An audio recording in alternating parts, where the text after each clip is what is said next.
नमस्कार विद्यार्थी मित्रांनो, आपण बघतोय अलंकार. लय आतुरतेने वाट पाहत तुम्ही अलंकाराची. कमून टाकेना अलंकार, कमून टाकना, टाकतो ना अलंकार. बघा ना मित्रांनो, अलंकार या शब्दामध्येच या प्रकरणाचा मर्म त्या ठिकाणी एकवटलेला आहे. अलंकार काय? तुम्ही आम्ही सुंदर दिसावं म्हणून काय करतो? चांगले वस्त्र परिधान करतो, आभूषण परिधान करतो.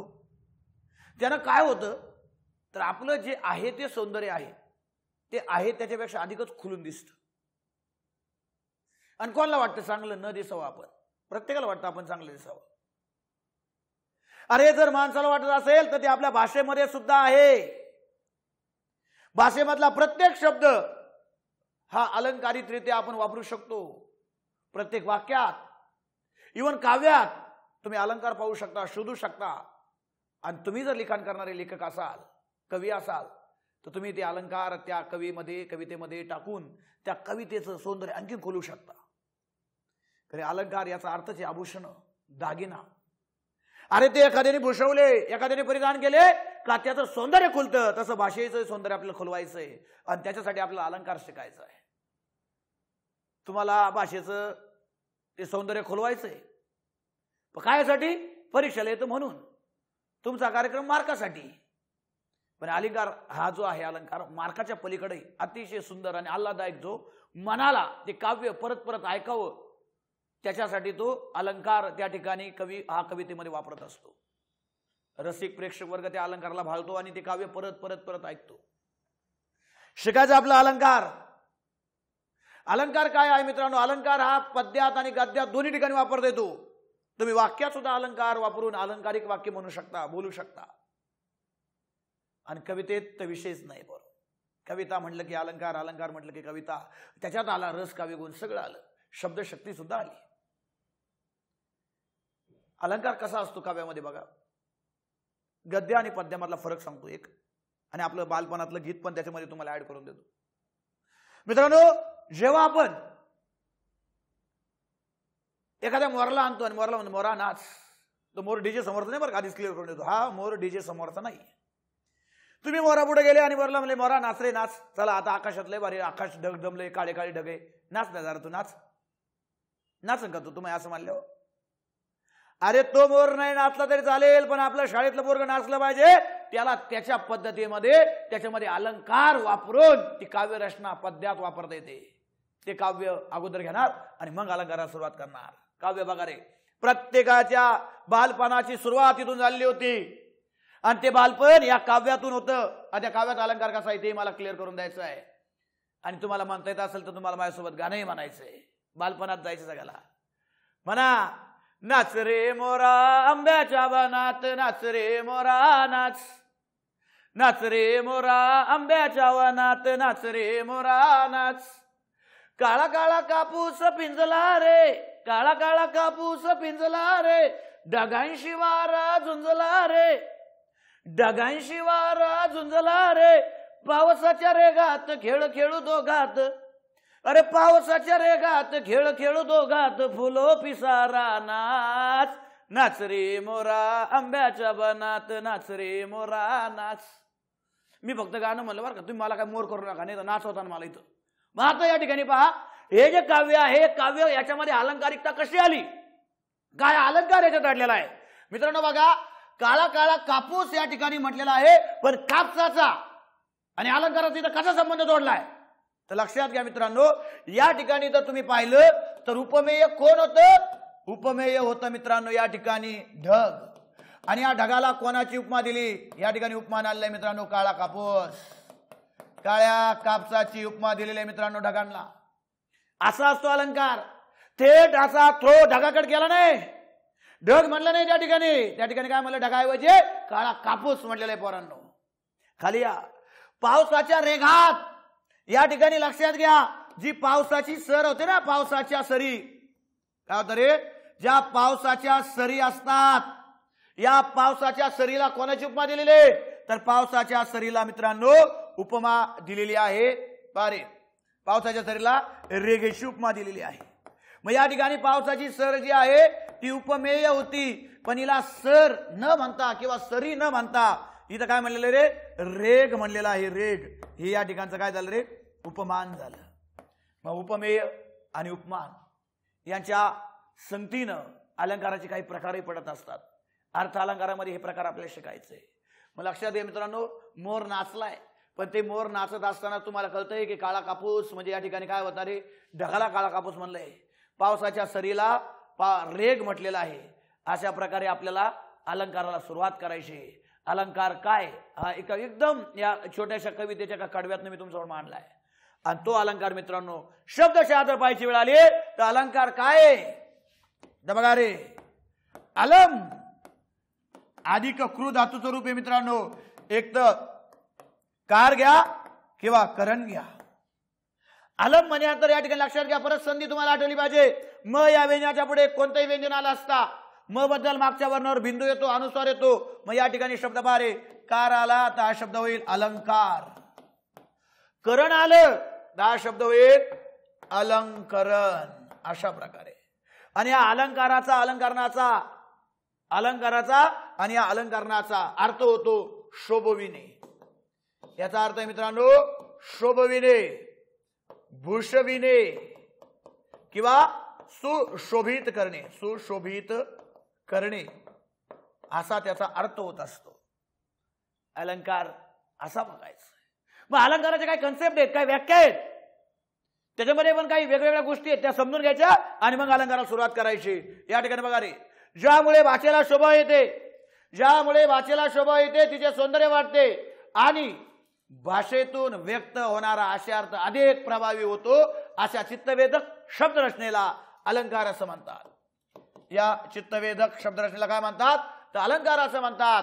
भाषेचे सौंदर्य वाढवण्यासाठी वापरलेल्या तंत्राला भाषेचे अलंकार असं म्हणतात. अलंकार काय तर अलंकाराचा प्रथम तर अभ्यास कोणी केला असेल तर तो भारताने केला होता. आणि या भारताने आपल्या नाट्यशास्त्र या ग्रंथात त्याने अलंकाराचा अभ्यास केला होता. याच्या पलीकडे बघा मित्रांनो, भाषेतले अलंकार तिच्याशी एकरूप आणि एकरूप झालेले असतात. एकरूप असतात अलंकार भाषेशी, ते भाषेपासून वेगळे नसतात, ते एकजीव झालेले असतात. आणि आपण केलं परिधान तरी आपण बाजूला काढू शकतो, म्हणजे आपले अलंकार आपले आभूषण, पण भाषेतला अलंकार तुम्ही वायली करू शकत नाही, तो एकजीव असतो त्याच्यामध्ये. भाषेतले अलंकार त्याच्याचे एकरूप आणि एकजीव झालेले असतात. म्हणून प्राध्यापक राश्री जोग यांनी त्यांना काय म्हटलेलं आहे, काव्य विभ्रम म्हटलेलं आहे. काव्य विभ्रम असं म्हटलेलं आहे. मित्रांनो, मवा धोंड यांनी अलंकाराला कर्णाच्या कवच कुंडलाप्रमाणे मानलेलं आहे. कर्णाच्या कवच कुंडलाप्रमाणे, ते कवच कुंडलाप्रमाणे भाषेचं रक्षण करत असतात. अलंकार पद्याप्रमाणे गद्यातही आढळतात. पद्यातच नाही मित्रांनो, गद्यात सुद्धा अलंकार आढळत असतो. अलंकाराचा सर्वात महत्वाचा गुण म्हणजे काय, शब्द चमत्कृती.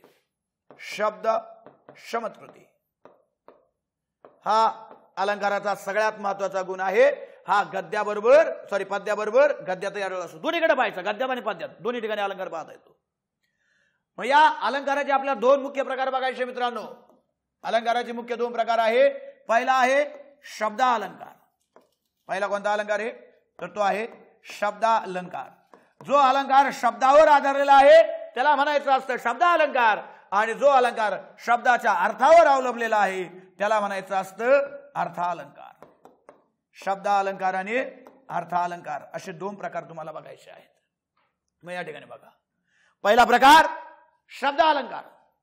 ज्या ठिकाणी अलंकार शब्दावर अवलंबलेला असेल, शब्दातनं शब्द चमत्कृती दाखवलेला असेल, तो असतो शब्दालंकार. मग बघा रे, अरे जे अलंकार शब्दावर आणि त्यातील अक्षरे किंवा स्वरांसहित व्यंजने यांच्या समोर आधारलेले असतात. कशावर?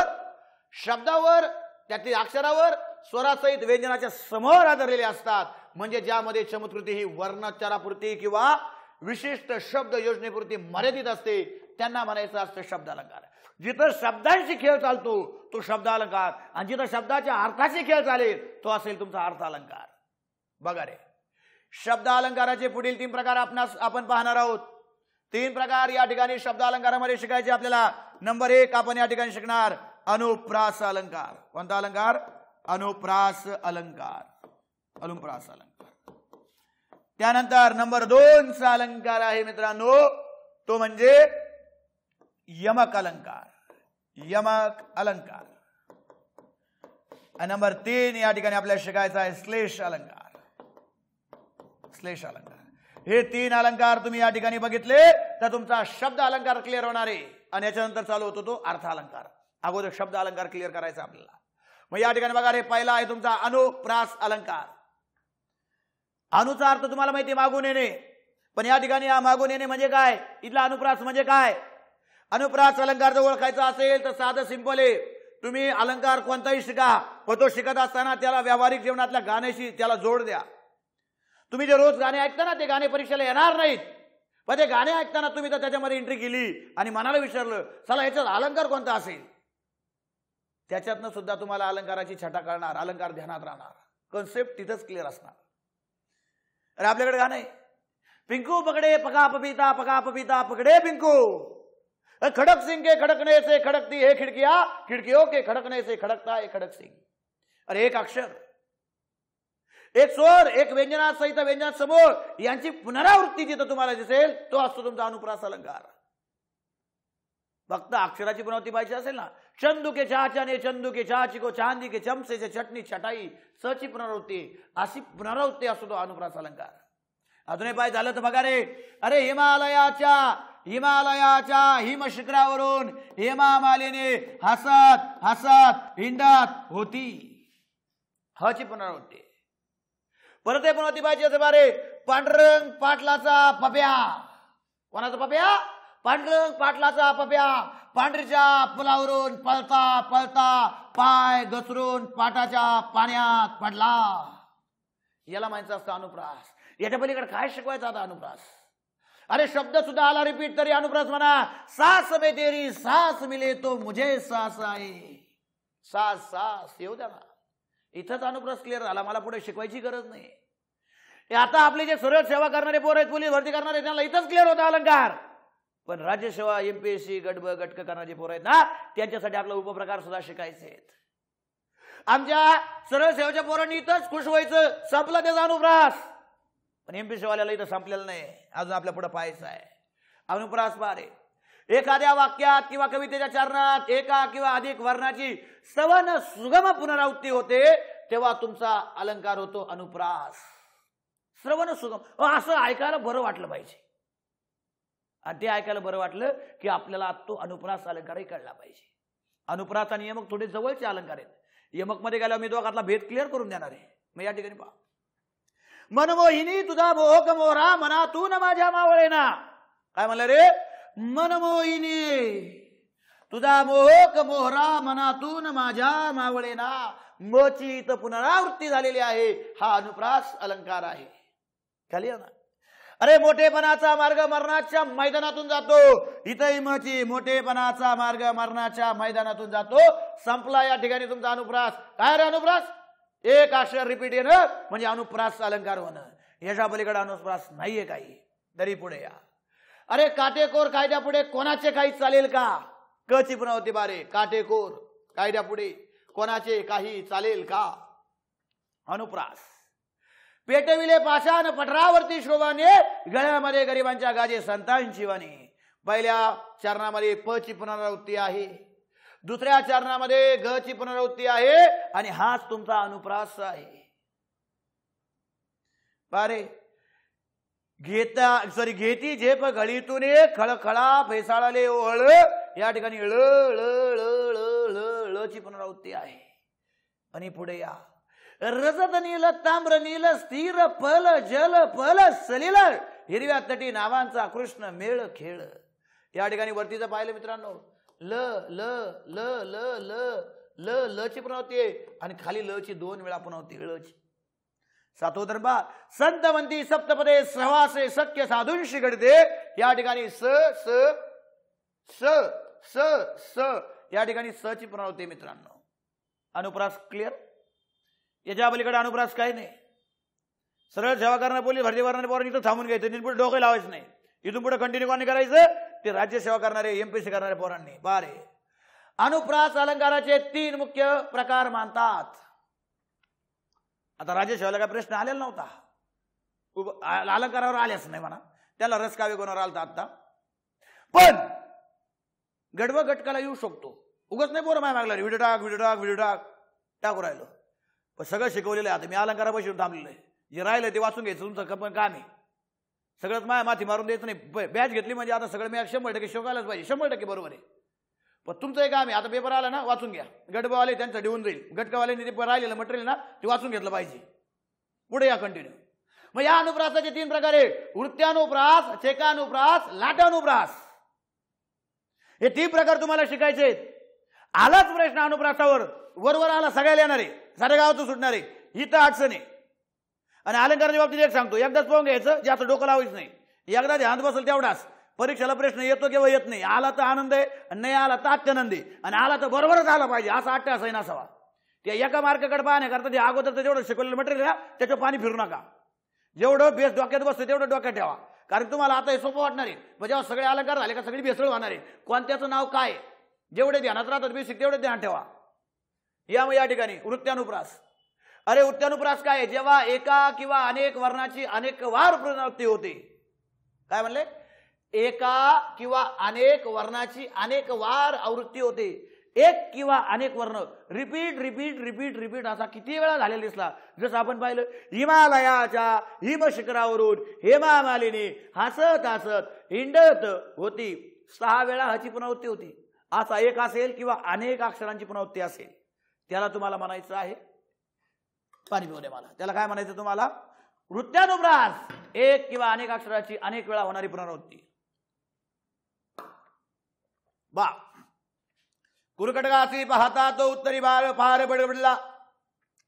कुरकटकासी पाहता तो उत्तरी बाळ फार गडबडला. स्वपर बळाबळ नेनुनी बालिश बहु बायकात बडबडला. मी या ठिकाणी बघा, एका किंवा अनेक वर्णाची अनेक वार पुनरावृत्ती होणे म्हणजे वृत्त्यानुप्रास. वेगळा वृत्त्यानुप्रास काही नाही. माग जे 7 उदाहरणं आपण पाहिले ते सुद्धा वृत्त्यानुप्रास मध्येच येतात, वेगळं काही नाही त्याच्यात. पुढे पारे गो गो घोष सरोष सागर करो पाषाण राशीवरो त्याचे स्थूल तरंग भंगीत पहा शैल प्रपातवारी. मग या ठिकाणी पहा, घ घ घ घची पुनरावृत्ती झाली. इथं षटकोनाचा श आहे. या ठिकाणी पहा, षटकोनाच्या शची या ठिकाणी पुनरावृत्ती झालेली आहे. असं एक किंवा अनेक वर्णांची अनेक वार पुनरावृत्ती होणे म्हणजे वृत्त्यानुप्रास. त्याचे स्थूल तरंग भंगीत या ठिकाणी बारे ग आहे, इथंही ग आहे, परत पुढे ग आहे का, जाऊ दे मरते, गच काय नाही, वरती दिले मला ग आणि षट मास. दामोदर दास दे अनुमोदन ही हरावया नवरी दादास देव दावी दारका रीती सोय सदैव बरी. इथं बारे द द द द परत आले का, the the the the the the या द ची पुनरावृत्ती झाली. हा वृत्त्यानुप्रास झाला. वृत्त्यानुप्रासचा कन्सेप्ट क्लिअर झाला का? एका किंवा अनेक वर्णांची अनेक वार होणारी पुनरावृत्ती म्हणजे वृत्त्यानुप्रास. आता या छेकानुप्रास. छेक म्हणजे चतुर. चतुर्थीने हा अलंकार तयार झाला असतो बारे जेव्हा एका किंवा अनेक वर्णांची एक वारच आवृत्ती होते. एक किंवा अनेक वर्ण एकदाच रिपीट होणार आहे, फक्त एकदाच, ज्यादा वेळ नाही, एकदाच रिपीट होणार आहे, तेव्हा त्याला तुम्हाला छेकानुप्रास म्हणायचं आहे. आणि मला याला शॉर्टकट तुम्हाला सांगायचं काय आहे, एक शब्द त्या चरणात दोनदा येणे. एक शब्द त्या चरणात दोनदा येणे म्हणजे छेकानुप्रास. अरे गडद निळे जलद भरून आले, हे गडद आहे, हे गडद आहे, हे निळे आहे, हे निळे आहे. एक शब्द दोनदा येणे म्हणजे तुमचा छेकानुप्रास होणे. यापुढे न रंजे कारंजे निरखुनी फणीते फणफणी मुदेनी मोदे ना नल गुणी गणी जे गुणगणी. मग या ठिकाणी बघा, रंजे रंजे, फणी फणी, गुण गुण आणि गणी पाना. हे दोघं एकत्र एकदा रिपीट झाला, हा एकदा रिपीट झाला, त्याच्यानंतर हे एकदा रिपीट आहे आणि हा एकदा रिपीट आहे. एक शब्द दोनदा दिसला म्हणजे तुमच्यासाठी काय झाला, तो छेकानुप्रास झाला. अनुप्रासात 2 प्रकार ओके. अनुप्रास कळला, 2 प्रकारही झाले. खाली या, तो शेर गर धरवरसा पवीसा रवीसा स्मरणारी सायकसा पार्थ भुजांतरी शिरला वाल्मिका माझी नाग नायक कसा. मला एकच म्हणायचं, तुम्हाला अर्थ नाही कळला त्याला काढी लावा त्या अर्थाला. तुमचं काय लक्षात पाहिजे, या ठिकाणी विसा डबल आलाय. कोण आला? विसा. याला म्हणायचं छेक अनुप्रास. एक शब्द डबल येते. जिथं अर्थाची गरज तिथं अर्थ क्लिअर करून देणार, जिथं गरज नाही तिथं बघता क्षणी उत्तर काढायचं असेल तर डोकं काय लावायचं. तिथं दिलं उदाहरण, हे दिलं आणि खाली विचारलं अनुप्रासाचा उपप्रकार सांगा, खाली पर्याय पाहिजे. पर्यायामध्ये तुम्हाला 3च पर्याय दिसणार आहे आणि 3च महत्वाचे पर्याय, म्हणून 3च प्रकार मी घेतलेले आहेत. वृत्तानुप्रास म्हणजे एक वर्ण डबल टिबल येणे, एक असेल किंवा 2 असेल, पण तो अनेक वेळा येणार आहे. शेकानुप्रास म्हणजे एक शब्द डबल येणे, हा झाला शेकानुप्रास. आणि याच्यामध्ये थांबत नाही पर हो, अजून तिसरा प्रकार आहे लाटानुप्रास. जेव्हा एखादा शब्द त्याच अर्थाने पण वेगळ्या प्रकारे आवृत्त होतो तेव्हा त्याला लाटानुप्रास म्हणतात. शब्द येणार, शब्द तसाच दिसणार, पण तिची जात बदलून येणार. अर्थ तोच पण जात बदललेली असणार आहे. पारे एक शब्द 2 वेगवेगळ्या अर्थाने म्हणजे तिने काय म्हणले, एकाच अर्थाने म्हणले पण तो वेगळ्या प्रकारे आवृत्त म्हणजे वेगळी जात धारण करतो. अर्थ तोच फक्त तिची शब्दाची जात बदललेली असणार आहे. एका क्षण प्रभावे बनली अन्यान्य मित्र जीवलगती, लगमगती भेटाया भेट न घेता मनात तगमगती. या ठिकाणी पारे इथं भेट शब्द आहे आणि इथंही भेट शब्द आहे. इथला भेटाया क्रियापद म्हणून आलेला आहे, तर इथला भेटाया नाम म्हणून आलेला आहे. काय फरक पडला? भेट दोन्हीकडे आहे, पण हा काय झाला तुमचा लाटानुप्रास. 2 वेगळ्या जाती झाल्या. ते अल्प अल्प बळ रिपू झाले, दया पात्र त्याची उरफाटे, शतसुत शोके न तसे पांडव, कुशलीच भार उरफाटे. या उरफाटे फाटेकडे पण तुम्ही याला यमक मध्ये घ्यायचा प्रयत्न करू नका.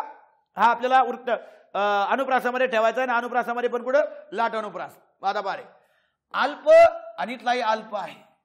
पहिला अल्प काय आहे तर क्रियाविशेषण आहे. क्रियाविशेषण आला आणि हा अल्प विशेषण म्हणून आला. बळाबद्दल अधिक माहिती सांगतोय.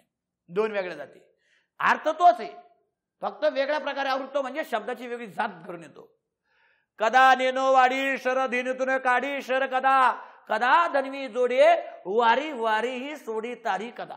या ठिकाणी पारे शरीतही आहे, शरीतही आहे. अरे हा शर म्हणजे काय तर बाण ठेवण्याचा जो भाता आहे ना, बाण ठेवण्याचा भाता, त्याला शरधी म्हणतात. आणि हा शर म्हणजे काय तर बाण. 2 ठिकाणी शर आला, अर्थ एकच, पण या ठिकाणी अर्थ एकच म्हणल्यापेक्षा इथे बाण इथे बाण, पण हा काय रे, हा बाण ठेवण्याचा भाता म्हणून आणि हा शर फक्त बाण म्हणून अशा अर्थाने तो आलेला आहे. मग आता दुसरा जो तुमचा अलंकार येतो तो म्हणजे यमक अलंकार.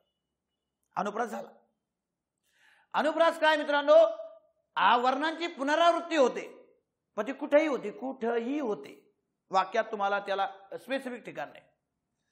पण ज्यावेळेस तुम्हाला यमक अलंकार पाहायचा, यमक अलंकारामध्ये ती पुनरावृत्ती स्पेसिफिक ठिकाण दिसेल, रायमिंग वर्ड्स तुम्हाला आलेला दिसेल. इंग्रजीमध्ये तेवढं काही बाकी काही नाही आलं, तेवढं तर आपल्याला परीक्षेला हमखास 1 मार्क देऊन जायचं. आणि माझी ती आवडती गझल, सुरेश वाटांची गझल, ती तुमच्या पुढे ठेवतोय. त्याच्या पहिल्या 2 ओळी, मनातल्या मनात मी तुझ्या समीप राहतो, मनातल्या मनात मी तुझ्या समीप राहतो, तुला न सांगता तुझा वसंत रोज पाहतो, राहतो आणि पाहतो. पारे या ठिकाणी राहतो आणि पाहतो शेवटी यमक झालेला आहे, पण प्रत्येक ओळीमध्ये यमक शेवटीच होईल असं नाहीये. यमक हा यतीच्या ठिकाणी वा त्या चरणाच्या सुरुवातीला, चरणाच्या शेवटी, चरणाच्या मध्ये, चरणात कुठेही होऊ शकतो. याच्यावरनं यमकाचे आपला प्रकार सुद्धा शिकायचे. यमक फक्त शेवटीच होतो असं नाही. टिकटिक वाजते डोक्यात, टिकटिक वाजते डोक्यात, धडधड वाढते ठोक्यात. इथं डोक्यात आणि हा खालचा डोक्यात, या दोघांच्या मध्ये जरी यमक असेल तो कविता गाण्यामधला आला. ते झाले पिक्चर मधले गाणे. आपल्याला काय बघायचंय, परीक्षेला येणार आहे उदाहरण. हे परीक्षेला येणार नाही, पण संदर्भ तुम्हाला काय कन्सेप्ट क्लिअर करण्यासाठी होता. तुम्हाला येऊ शकतं गवळणीमध्ये बारे, गेला हरी कुण्या गावा, कुणाला नाही कसा आठावा, गुमेन गोकुळात पावा, उडतो डोळा डोळा बाई डावा. या ठिकाणी पहा ना, इथं यमक झालाय, पण तो फक्त शेवटी नाही, अगोदर चरणाच्या ठिकाणी पण झालाय. यमक असा आहे. यमक कुठं होतो, यमक शेवटी पण होईल, यमक सुरुवातीला पण होईल. जर यमक सुरुवातीला झाला त्याला आद्य यमक म्हणायचं, शेवटी झाला तर त्याला म्हणायचं असतं अंत्य यमक, आणि मधोमध झाला त्याला म्हणायचं मध्य यमक. असा कुठेही झाला यतीच्या ठिकाणी त्याला म्हणायचं पुष्पयमक. आणि अजून दाम यमक आणि युग्म यमक आपल्याला बघायचं आहे, त्याच्यासोबत अश्वघाटी बघायचं आहे. एवढे यमक तुम्हाला या ठिकाणी शिकायचे. यमक अलंकार पहा रे. मराठी कवितेत चरणाच्या अंती सामान्यतः सर्वत्र यमक साधण्याची रूढ आहे. काय म्हणलं या ठिकाणी? मराठी कवितेत चरणाच्या अंती सामान्यतः सर्वत्र यमक साधण्याची रूढी आहे. कवितेचा शेवट म्हणजे त्या चरणाचा शेवट करायचा का तिथं यमक आलाच पाहिजे. पण यमकची काहीतरी खासियत अजून वेगळी, तिथंच येतो यमक होता असं नाही. पण मुक्त छंदातील काव्यात मात्र यमक साधले जाईलच असे नाही किंवा नसते. मुक्त छंदामध्ये यमकाचा काही संबंध नाही. मुक्त छंदामध्ये तुम्हाला काय सांगितलं या ठिकाणी? मुक्त छंदामध्ये यमकाचा काही संबंध नाही. आला पहिली गोष्ट नसतोच, येणारच नाही तो. पण बाकीचा कोणताही छंद असेल तिथे तुम्हाला यमक दिसतो बऱ्यापैकी. अरे जेव्हा कोणत्याही एका किंवा अनेक काव्यचरणामध्ये विशिष्ट ठाणी म्हणजे काय रे? आरंभी, मध्ये किंवा अंती एखादा वर्ण किंवा वर्णसमूह किंवा उच्चारात सारखे असलेले वेगवेगळे शब्द एका पुढे एक अथवा ठराविक स्थानी अंतराने येतात तेव्हा यमक होतो. यमक हा सुरुवातीला, मध्ये, शेवटी होऊ शकतो. एक वर्ण असेल, वर्णसमूह असेल किंवा उच्चार साम्य असणारे शब्द असतील. या ठिकाणी पहा रे, अनुप्रासात जशी अक्षरांची पुनरावृत्ती असते तशी यमकातही असते. दोन्ही ठिकाणी साम्य आहे. पण अनुप्रासात वर्णाची आवृत्ती कुठेही असू शकते. अनुप्रासात हे कुठेही पाहायला मिळेल. पण यमकात ही आवृत्ती ठराविक ठिकाणीच होत असते. यमकात ही आवृत्ती कुठे होत असते? बरोबर, यमकामध्ये ही आवृत्ती ठराविक ठिकाणी होत असते. यातील चरणाच्या शेवटी मध्ये ठराविक ठिकाणी ती होत असते. चरणाच्या शेवटी मध्ये किंवा ठराविक ठिकाणी ती होत असते. मग बघा, घ्या लक्षात. यमक सुरुवातीला झाला आद्य यमक, मधोमध झाला मध्य यमक, शेवटी झाला अंत्य यमक, कुठेही झाला पुष्प यमक, अश्वघाटी यमक. शयवर करूया. हा अश्वघाटी यमक. अश्वघाटी म्हणजे काय रे? ती पुढे गेलं क्लिअर करतो, हे कळणार नाही इथून. आणि युग यमक पण पुढे सांगतो आणि दाम एक पण पुढे सांगतो. एवढे 3 लक्षात घ्या. सुरुवातीला आद्य यमक, मध्ये झाला अंत्य यमक, शेवटी झाला मध्ये झाला मध्य यमक, शेवटी झाला अंत्य यमक आणि कुठेही झाला तर पुष्प यमक. बाकीचे 3 चालू मध्ये शिकवतो पुढे. पहा, आद्य यमक. चरणाच्या प्रारंभी असणाऱ्या यमकांना आदि यमक असे म्हणतात. जर कधी प्रश्न मानला ना आदि यमक असे पर्यायामध्ये दिसला तर पाहून घ्यायचं. सुर समस्त इच्छा दृढ निश्चय. पारे सुर समस्त म्हणजे हा पूर्ण शब्द पहा. सुर समस्त, इथं पण पारे सुर समस्त असे वदले सोय. जेव्हा सुर समस्त कवितेच्या चरणाच्या सुरुवातीला शब्द सारखे दिसले का त्याला म्हणायचं आद्य यमक. याच्या पलीकडे वेगळं डोकं लावायचं नाही. कवितेच्या सुरुवातीला सारखे अक्षर दिसले किंवा अक्षर समोर दिसला. इथं बारे शारदे समग राजसुधा आहे, शारदे दुवदना आहे. इथं बारे शारदे आद्य यमक ओळखायची सगळ्यात सोपी कोण? येणार वर्ण किंवा वर्ण समुदाय कवितेच्या चरणाच्या सुरुवातीला दिसेल. वर्ण नसतो पण तो वर्ण समुदाय म्हणजे शब्द तुम्हाला पाहायला मिळेल. सुर समस्त आणि शारदे हे 2 शब्द ध्यान घ्या. आद्य यमकानंतरचं मध्यमक. मध्यमक म्हणजे एकदम मधोमध या ठिकाणी काय झालेलं असतं? यमक झालेला असतो. चरणाच्या मध्ये येणाऱ्या यमकांना मध्यमक असं म्हणतात. पारे मराठ गंती मनीषणी सवे उपरमे रमे मन जवे. आता या ठिकाणी बघा रे, ही यमक कुठं झालंय? यमक हा खालच्या चरणात झालाय. पहिल्या उदाहरणामध्ये या ठिकाणी पहा रमे आणि हा रमे. आता आपल्या मनात असं येतं मग हा तुमचा छेकानुप्रास का नाही बाबा? एक शब्द डबल येणे. पण छेकानुप्रास याच्याकरता नाही, कारण की हे उदाहरण देणाऱ्यांनी कुठं दिलंय? यमकात दिलंय. मग छेकानुप्रास आणि याच्यात फरक काय? तर बघा रे, तुम्ही छेकानुप्रास मध्ये काय म्हणले होते? एक शब्द डबल येतो. एक शब्द काय येतो तुमचा? डबल येतो. छेकानुप्रास मध्ये मी घेऊन जातोय. पारे गडद निळे एक शब्द डबल आला. आता गडद निळे हा सुरुवातीला झालेला आहे. मध्य यमकाची खासियत काय? का येणारा डबल येणारा शब्द असा मधोमध आला पाहिजे. कुठं आला पाहिजे? मधोमध दिसला पाहिजे. हे लक्षात घ्या. मग आपल्याला तिथं तेच शिकायचं आहे. ज्याला तुम्हाला मध्य यमक म्हणायचंय, मध्य यमकामध्ये जिथं यमक होतो ते शब्द एकदम मधोमध येतात. कसे मध येतात? पारे याच्या इकडे 4 अक्षर आहे, इकडे बघा 4 अक्षर आहे, बरोबर मधोमध यमक झालाय. म्हणून याला छेकानुप्रास म्हणता. काय म्हणायचं तुम्ही? मध्य यमक. मध्य यमाची खासियत काय? जो शब्द रिपीट होतोय ना तो एकदम मधोमध येतो. त्याच्यानंतर दोन्हीकडे अक्षर सारखे दिसतात. खाली या तुम्ही. आता हे उदाहरण सोडून द्या. सांजोगीला रथ मनोरथ पूर्ण करता, जो शत्रू सादर यशोधन सर्व हरता. या ठिकाणी बघा रे, इथं रथ आलेला आहे आणि इथं रथ आलेला आहे. इथं काय आलं रे? धन आलेला आहे आणि इथंही धन आलेला आहे. नीट बघा, दोघांच्या मध्ये 2-2 अक्षर सोडले. आणि इकडे बारी 1 2 3 4 अक्षर इकडून आहे, 1 2 3 4 अक्षर पलीकडून आहे. बरोबर मधोमध आला. मग याच्यात बारी 1 2 3 4 अक्षर इकडे, 1 2 3 4 अक्षर तिकडे, म्हणजे 4 अक्षराच्या बरोबर मध्ये आला म्हणून हा मध्यमक झाला. मध्यमकचे 2 उदाहरण ध्यानात घ्या. त्यानंतर हे अंत्ययमक. चरणाच्या शेवटी असणाऱ्या यमकांना अंत्ययमक म्हणतात. या ठिकाणी बघा रे, हा अंत्ययमक सगळ्यांसाठी महत्वाचा आहे. कसा? तर यमक म्हणलं की आपल्या डोक्यात हेच असतं का कवितेच्या चरणाचा शेवट सारखा दिसला पाहिजे. आपल्या डोक्यात तिथंच यमक असतो. मग पारे, डगे मळकट दाखवून चंद्र केला, अरे तिच्या केले उद्विग्न चांदण्याला, शेवटी यमक झालेला आहे. याला अंत्ययमक म्हणायचं.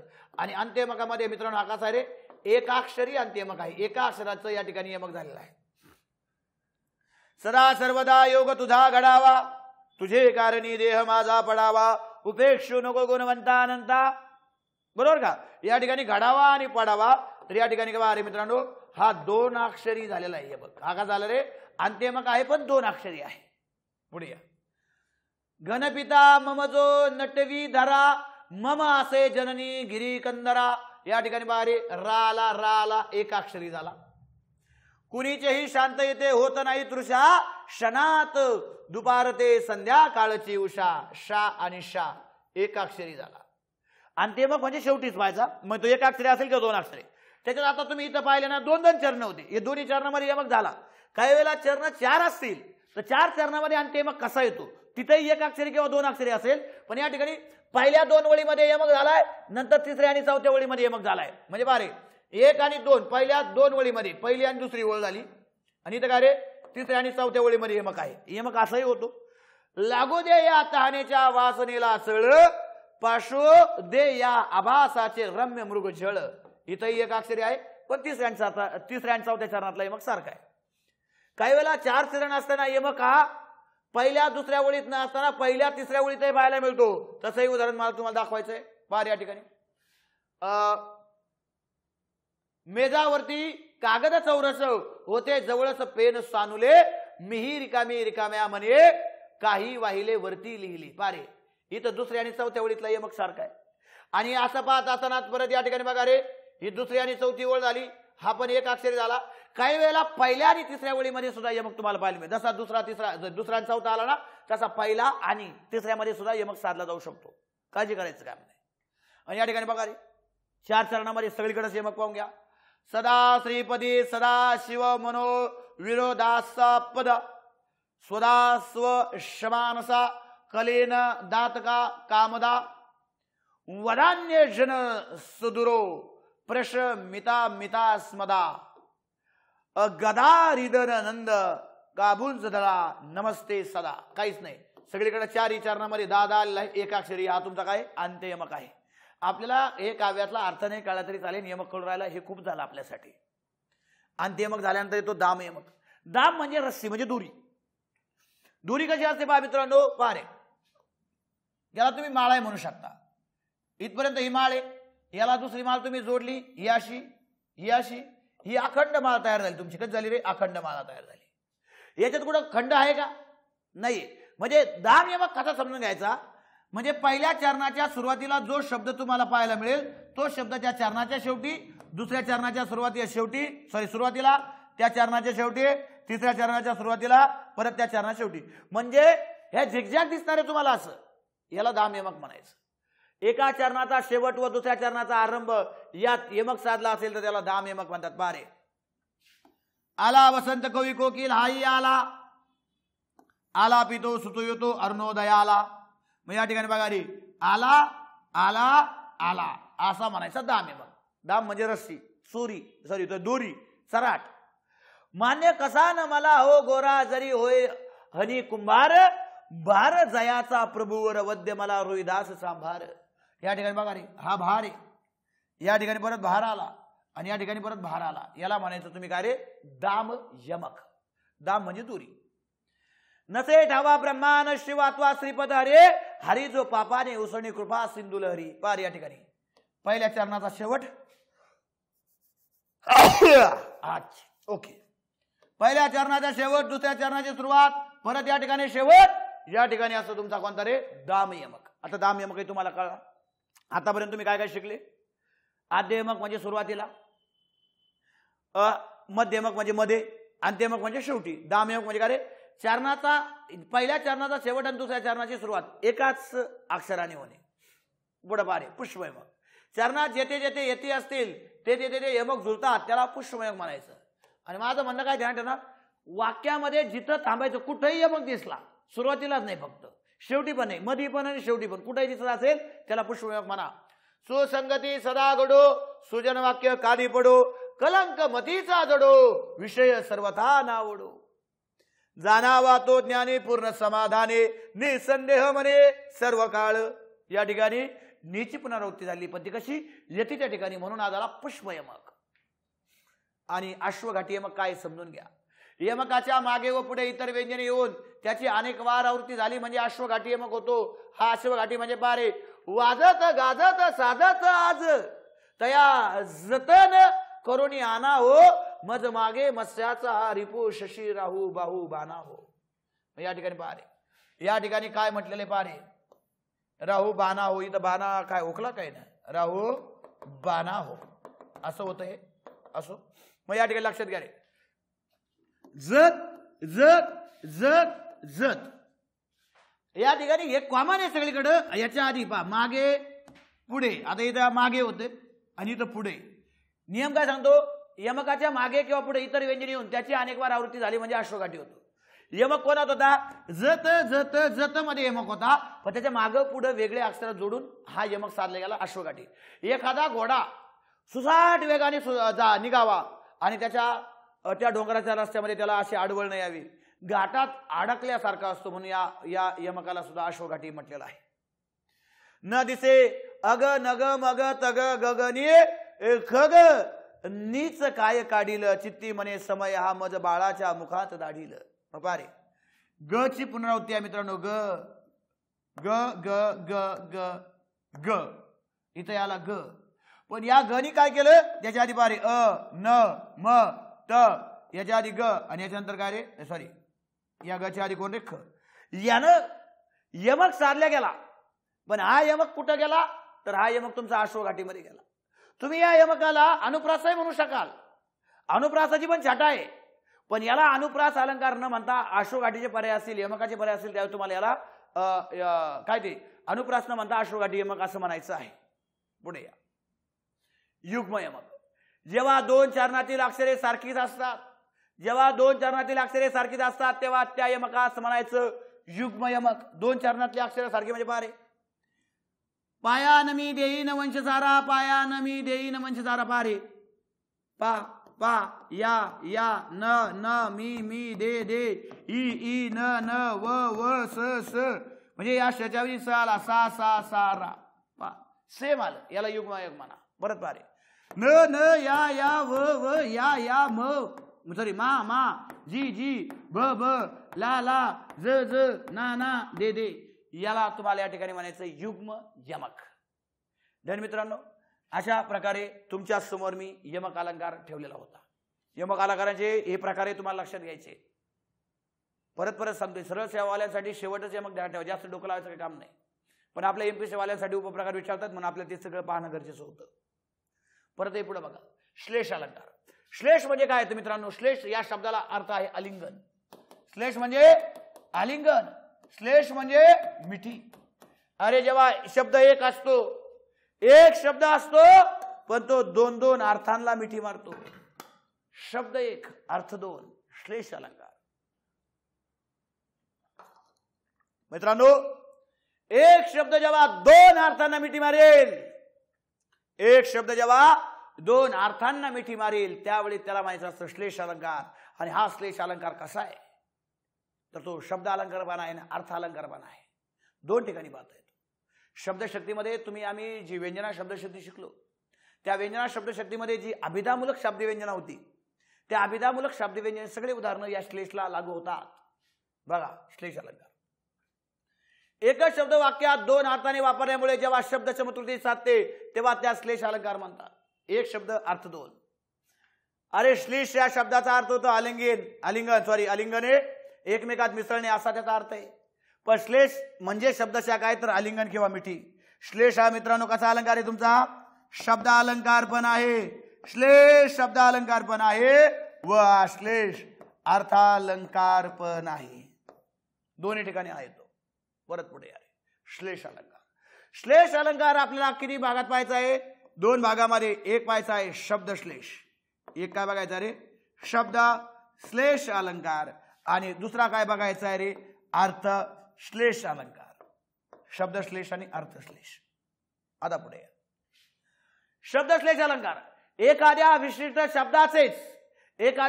शब्दाचे 2 व अधिक अर्थ होतात. 2 व अधिक अर्थ होतात, त्यामुळे त्यातील अर्थ सौंदर्य प्रकट होते. परंतु तो शब्द बदलला तर त्यातील श्लेष नाहीसा होतो, पर्यायाने अर्थ सौंदर्य नाहीसे होते. एवढं वाचलं ना लवकर कळलं नसेल, उदाहरणातून कळून जाईल. पहा, एखाद्या विशिष्ट शब्दाचे 2 व अधिक अर्थ होतात इथपर्यंत पहा रे. मित्राच्या उदयाने कोणाला आनंद होत नाही हे आपण शिकलो होतो अभिधामूलक शब्द व्यंजनेमध्ये. मित्र म्हणजे कोण? 2 अर्थ आहे. मित्र म्हणजे सूर्य, मित्र म्हणजे सखा, सोबती, सवंगडी, मित्र, तत्वज्ञ, वाटाड्या, मितवा. मग लक्षात घ्या 2 अर्थ आहे. नियम काय सांगतो? एखाद्या विशिष्ट शब्दाचे 2 व अधिक अर्थ होतात, त्यामुळे त्यातील अर्थ सौंदर्य प्रकट होते. परंतु शब्द बदलला तर श्लेष नाहीसा होतो. पहा ना, मित्राच्या वेळी सूर्य गेले, सूर्याच्या उदयाने कोणाला आनंद होत नाही. सूर्य टाकल्यावर त्याला 2 अर्थ राहणार, सूर्याला अजिबात राहणार नाही. जेव्हा शब्दाला 2 अर्थ राहतात तो शब्द श्लेष अलंकार असतो. हा शब्द जर तुम्ही तिथे टाकला, श्लेष नाहीसा होतोय, म्हणजे तुम्हाला याला काय म्हणायचं आहे? शब्द श्लेष म्हणायचं आहे. कारण श्लेष आपल्याला 2 ठिकाणी बघायचा आहे. त्याच्यात शब्द श्लेष कुठा? 2 अर्थ आहे मान्य, पण त्या 2 अर्थापैकी एक अर्थ तिथं रिप्लेस करता आणि श्लेष तिथं कायम राहत नसेल तर त्याला शब्द श्लेष म्हणायचं. मग अर्थ श्लेषामध्ये याच्या उलट होणार आहे. शब्द रिप्लेस केला आणि तरी श्लेष कायम राहिला तर तो अर्थ श्लेष असतो. इथं मित्राला 2 अर्थ होते म्हणून श्लेष झाला, पण या 2 अर्थापैकी एक अर्थ टाकला. मी मला सख्याच्या उदयाने कोणाला आनंद होत नाही, सख्याला 2 अर्थ राहणार नाही, म्हणजे श्लेष गायब होतोय, म्हणून हा शब्द श्लेष आहे. या शब्द श्लेषाचे 2 प्रकार बघायचे आपल्याला. एक बघायचा आहे सबंग श्लेष अलंकार. अरे सबंग श्लेष अलंकार. आणि दुसरा आहे अभंग श्लेष अलंकार. अभंग श्लेष. आता सबंग आणि अभंग काय? जोपर्यंत तुम्हाला शब्द फोडल्याशिवाय त्याचा अर्थ काढता येत नाही तो सबंग असतो, म्हणजे भंग पाहून. आणि शब्द न फोडता 2 अर्थ निघतात त्याला म्हणायचं अभंग. थोडक्यात पारे, ही गाडी सांगलीला येशील का? सांगलीला येशील का याला फोडावं लागतं 2 अर्थ घेताना. पारे सांग लीला म्हणजे लीला नावाच्या बाईला विचारलेलं आहे, इथं बाई अर्थ घेतो. आणि इथं बारे सांगली ला येशील का म्हणजे इथं गाव झालं.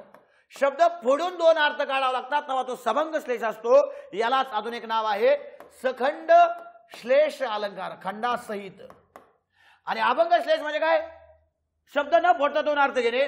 पारे रामभाऊची माया, रामभाऊजवळ माया खूप माया आहे. माया म्हणजे काय रे? प्रेम. आणि माया म्हणजे काय रे? पैसा. शब्द न फोडता 2 अर्थ काढणे म्हणजे अभंग श्लेष. याला अजून एक नाव आहे अखंड श्लेष अलंकार. असे 2 प्रकार श्लेषचे तुम्ही बघू शकता या शब्द श्लेषचे. मग या ठिकाणी आले सबंग श्लेष. श्रीकृष्ण नवरा मी नवरी. नवरी म्हणजे काय रे? वरणारी. मी त्याला वरेल, त्याच्याशी लग्न करेल. आणि शिशुपाल नवरा मी नवरी असा शब्द खरा या ठिकाणी येतो. नवरी. नवरी म्हणजे मी त्याच्याशी लग्न करणार नाही. शब्द फोडून 2 अर्थ काढले म्हणून सबंग श्लेष. अरे सांग लीला येशील का? आता सांगितलं काय रे? सांग लीला म्हणजे लीलाबाईला विचारलंय. आणि इथं काय रे? सांगली म्हणजे गावासाठी विचारलंय. शब्द फोडून 2 अर्थ घ्यावा लागतात. औषध न लगे मजला. न लगे पार या ठिकाणी न लगे आणि दुसरा अर्थ आहे न लगे. काय बघा ना. अरे नल आणि दमयंती मधलं आहे. नलो फाक्यानं मधलं. जेव्हा दमयंती आणि नल यांचे बिछड म्हणजे ते काय ते वायली होतात, विप्रलभ होतो, दुरावा होतो, त्यावेळेस तिला चक्कर येते आणि पडते आपली खाली. महिला दासी घेऊन जातात आणि तिची आई येते, तिच्या अंगावर पाणी शिपडी ती. मग त्यावेळेस पाणी शिपडो हिला थोडी जाग येते. मग आईच्या रीती तुला औषध विषय देऊ का ग बाई? त्यावेळी ती म्हणते औषध न लगे मजला. आईला काय वाटलं? न लगे म्हणजे तिला औषध नकोय, काही गरज नाही औषधाची. पण या ठिकाणी काय रे? न लगे म्हणजे नल राजा कुठे आहे? मा नल राजा ते औषध मावलं असा अर्थ निघणे म्हणजे याला म्हणायचं भंग पाहून निघतो अर्थ सबंग श्लेष. खाली कुश करू नका ही सुमने. अरे कुश करू नका ही सुमने याचा अर्थ फुले ऍज इट इज. जरी वास नसे तिळ यास तुम्हा अर्पिली मी सुमने. पारे शब्द फोडला. सु म्हणजे काय रे? चांगले. मी ते चांगल्या मनाने तुम्हाला वाहिले, सुमनाने, असा त्याचा अर्थ निघतोय. म्हणजे शब्द फोडून दोन अर्थ काढणे म्हणजे सबंग श्लेष अलंकार. यापुढे अभंग श्लेष अलंकार. अभंग श्लेष काय? अभंग श्लेष इथं शब्द न फोडता दोन अर्थ निघतात. पहा, शंकराच्या देवळात आरती चालली होती. आरती म्हणजे मुलगी आहे. आणि आरती म्हणजे काय रे? अरे कर्पूर गवळा भोळा नैनी विशाळा अर्धांगी पार्वती सुमनांच्या माळा. म्हणजे आरती, शंकराची आरती. या राजूला प्रेमाचे पत्र आले. प्रेमा म्हणजे काय रे? प्रेमा म्हणजे मुलगी घ्या. आणि प्रेमा म्हणजे काय रे? प्रेमपूर्ण, भावपूर्ण, म्हणजे प्रेम भरे पत्र आले. गोविंदरावांना सुपारी लागते. या ठिकाणी सुपारी लागते म्हणजे काय रे? लागते म्हणजे हवी असणे आणि लागते म्हणजे त्याने त्रास होणे. असे दोन अर्थ निघतात. हे सगळा कार्यक्रम तुमचा व्यंजना शब्दशक्तीतला आहे. हे मेघा तू सर्वांना जीवन देतो. जीवन म्हणजे पाणी आणि जीवन म्हणजे काय रे? आयुष्य. आयुष्य म्हणजेच आयुष्य जगण्याची शक्ती. मने वरुणी जग दिसते सुंदर राम जाणतो क्या है अंदर. राम म्हणजे कोण? राम म्हणजे परमेश्वर. आणि दुसरा अर्थ रामाचा कोण? ज्यांनी लिहिलंय ही कविता ज्याचे ते म्हणजे राम गणेश गडकरी असा त्याचा दुसराही अर्थ आहे. लक्षात ठेवा, दोन अर्थ असे धारण केले. आणि याच्यामध्ये अजून एक महत्वाचं उदाहरण मी तुम्हाला या ठिकाणी ऍड करून देतोय. टायपिंग मध्ये आलं नव्हतं पण हे ऍड करून घ्या. नशिबाने आलंय मग आता वाचनात, आत्ता चालू करतानाच. आणि नशिबाने हेच पडलं तुम्हाला तर काय सांगा. मग पाहून घ्या रे. रक्षावा धर्म असा करीशी उपदेश तो असे मान्य. रक्षित असा धर्मा ते आम्हाला धर्म ठाऊक न्याय.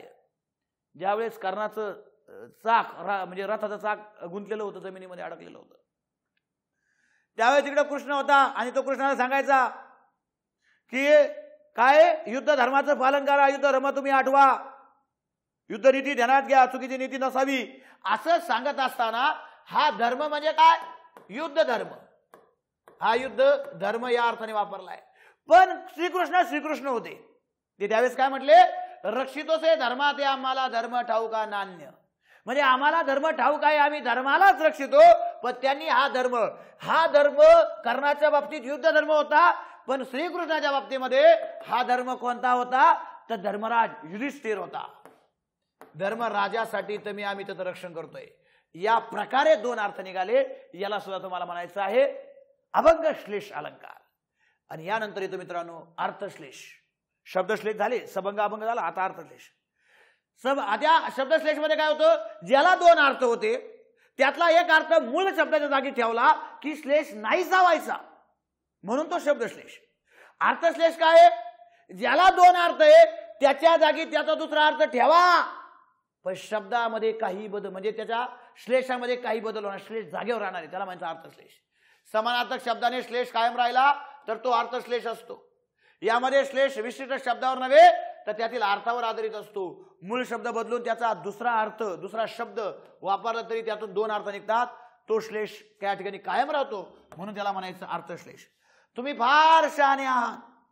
शहाणे म्हणजे काय रे? हुशार. आणि यातनं जर दुसरा अर्थ घेतला मूर्ख, असे दोन अर्थ घेतले म्हणून हा तुमचा काय झाला? हा तुमचा झाला श्लेष अलंकार.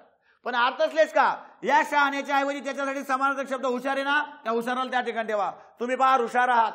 अरे हुशार आहात म्हणजे शहाणे, हातून दुसरा अर्थ मूर्ख आहे.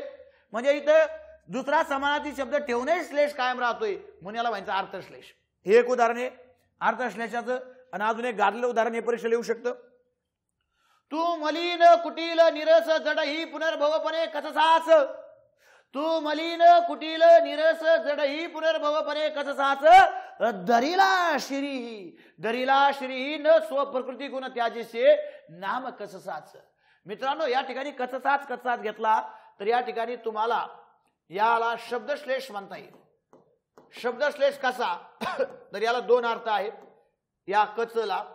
एक म्हणजे बृहस्पतीचा मुलगा, म्हणजे बृहस्पती या देवाचा मुलगा. आणि दुसरा अर्थ आहे केस. दोन अर्थ ऍट अ टाइम येतात, तो शब्दश्लेष आहे. पण अर्थश्लेष तिथं ठरत नाही. अर्थश्लेष कुठे ठरतो? बारे तू मलिन, तू कुटील, तू निरस तू जडही पुनर्भवपणे कससास, धरिला श्री स्वप्रकृतीनं गुण त्याच्याशी नाम त्याचे कसाच. त्याच्यामुळे सुंदर स्टोरी. बृहस्पतीचा मुलगा देवांनी शुक्राचार्याकडे पाठवला. दैत्यगुरु शुक्राचार्य हे त्यांना संजीवनी विद्या येत होती. ती संजीवनी विद्याने सगळ्यांना जिवंत करायची आणि देवांना भीती होती. देवांकडे ती विद्या नव्हती. देवाने बृहस्पतीच्या मुलाला त्या ठिकाणी पाठवलं दैत्यगुरु शुक्राचार्यांकडे संजीवनी विद्या शिकण्यासाठी. आणि तो बृहस्पतीचा मुलगा कच गेला. त्यांचे गुरु झाले गुरु कोण? शुक्राचार्य. आणि त्यांची गुरुकन्या होती ही काय रे? देवयानी. देवयानी आणि कस यांचं प्रेम या ठिकाणी सांगितलेलं आहे. अरे तो बृहस्पतीचा जो मुलगा होता तो देवकुळातला होता. त्याला माहिती आपण इथं काय साठी आलो? फक्त संजीवनी विद्या शिकण्यासाठी. त्याचा हेतू वेगळा होता. पण जी शुक्राचार्याची कन्या होती ती त्याच्या प्रेमात पडली. अरे त्या कचा ज्यावेळेस बाकीच्या राक्षसांना कळलं की कस हा देवांचा मुलगा आहे, तो इथं संजीवनी विद्या शिकायला आलेला आहे, म्हणजे तो आपल्या चुकीचा मार्ग अवलंबून या ठिकाणी आलाय, ते लोक त्याला मारायला लागले. एक दोन वेळेस मारलं कचाला, पण लेकीच्या हट्टापायी शुक्राने त्याला जिवंत केलं. आणि मग तिचा तिच्या हट्टामुळे तो परत परत जन्माला आला पुनर्भवपणे. म्हणजे काय रे? पुन्हा पुन्हा तो जन्माला आला. पुन्हा पुन्हा त्याला संजीवनी विद्येने शुक्राचार्याने जन्म दिला. असा तो कच होता. आणि त्याच्यावर प्रेम करायची ती काय ती देवयानी. त्या देवयानी काय म्हणते? देवयानी म्हटलेली तू मलिन म्हणजे पापी आहे, कुटील म्हणजे वक्र आहे, निरस म्हणजे तुझ्यामध्ये प्रेम रस नाही, प्रेम भावना नाही, जड आहे, तू जडही आहे, अचल आहे.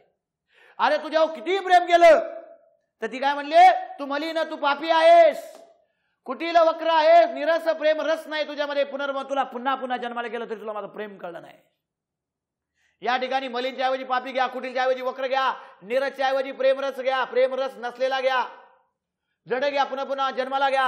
हे जसं ऍज इट इज या बृहस्पतीच्या मुलगाला लागू होतं ते ऍज इट इज आपल्या केसांना पण लागू होतं. केसही कसे आहेत? पापी आहेत, कुटील आहे, वक्र आहे, त्याच्यात रस नाहीये. ते पुन्हा पुन्हा हेवा टक्कल केलं का परत केस येणारच आहे. म्हणजे एकाच वेळेत दोघांना लागू होतात. आणि याच्या ऐवजी मलिनच्या ऐवजी पापी, कुटीलच्या ऐवजी वक्र, निरसच्या ऐवजी प्रेमरसहीन आणि पुनर्वचन पुन्हा पुन्हा जन्माला, हे सगळं टाकलं तरी दोन्ही अर्थ जागेवर राहतात. हे म्हणून याला माहिती असतं अर्थ श्लेष अलंकार. या कधी होतील नदविलास जयास होआ, आहे धनंजय ही धर्मा हे जाणितो हा, रत्ना करी तुझ विराजविता विहारी, हा पाहजे तरी वरी नल रूप धारी. काय? अरे जेव्हा दमयंतीचं स्वयंवर होतं आणि त्या ठिकाणी नल राजा आला होता आणि दासी मुद्दामून तिला चिडवण्यासाठी या दमयंतीला असे उदाहरण त्या बोलायच्या. प्रत्येक त्यांच्या बोलण्यामध्ये प्रत्येक शब्दामध्ये दोन अर्थ होते. ते एकाच वेळेस नल राजाकडे जायचे आणि दुसरे ते देवांकडे जायचे, विविध देवांकडे जायचे. कसे असते पहा ना. काय म्हणल्या? तोतील नंदविलासी जयासी तो हा. नंदविलासी या ठिकाणी कोणाला म्हणलेले? या ठिकाणी नंदविलासी म्हणलेले नल राजाला. आहे धनंजयी म्हणजे तो नल राजा पण अग्नी पण, दोन अर्थ आहे. धर्मई धर्म पण म्हणजे नल राजा पण, आणि यम दूत म्हणजे यम पण, दूत नाही यम पण. आणि तो हा रत्नाकरी. रत्नाकरी म्हणजे काय मित्रांनो? तो नल राजा पण आणि वरुण देव पण. तुझं विराहती विहारे पाहिजे वरी नल रूपधारी. नल रूपधारी म्हणजे काय रे? तो नल पण आहे आणि दुसरा नलाच्या रूपामध्ये आलेला देव पण आहे. असे एकाच वेळेस दोन दोन अर्थ येतात. यालाही तुम्हाला अर्थश्लेष मध्ये ठेवायचं आहे. अशा प्रकारे मित्रांनो श्लेष अलंकार मी तुमच्या समोर ठेवलेला आहे. शब्द अलंकाराचे तिन्ही पार्ट आपले झाले, म्हणजे तिन्ही प्रकार झाले. अनुप्रास झाला, त्याचे तीन उपप्रकार झाले. यमक झाला, त्याचे उपप्रकार झाले. आणि श्लेष झाला, त्याचे उपप्रकार झाले. अशा प्रकारे शब्द शब्द अलंकार आपला झालेला आहे. अर्थ अलंकाराला आपल्याला सुरुवात करायची आहे. सगळ्यात महत्त्वाचं लक्षात घ्या. प्रकरण माझ्या पद्धतीने मला वाचू द्या. गटकाला प्रश्न येऊ शकतो, मी मान्य करतो, 100% मान्य करतो, येऊ शकतो. तुमच्याकडे पीडीएफ आलेली आहे, त्या पीडीएफ मधलं पुढचं वाचून ठेवा. जेवढं तुमच्या हाताला लागेल तेवढं लागेल, नाही लागलं तर सोडून द्या. त्या एका मार्काकरता जास्त त्या प्रकरणाला धरून बसू नका. बाकीचंही तुम्ही शिकलेले आहात, चांगलं मी दिलेलं पण आहे, तुम्ही त्याच्यावर फोकस करा. माझ्या पद्धतीने व्हिडिओ येतील, तुम्हाला ते 100% सगळा अलंकार मिळणार 100%. गट ब पर्यंत म्हणजे एवढा वेळ नाही लागणार, पण गट ब वाल्याला ते 100% फायदेशीर असणार आहे. गट क वाल्याला जेवढे अलंकारचे व्हिडिओ येतील तेवढे त्याच्यात समाधान मानायचं. ओके, आजच्या या भागामध्ये मी याच ठिकाणी थांबतो. जय हिंद, जय महाराष्ट्र, धन्यवाद.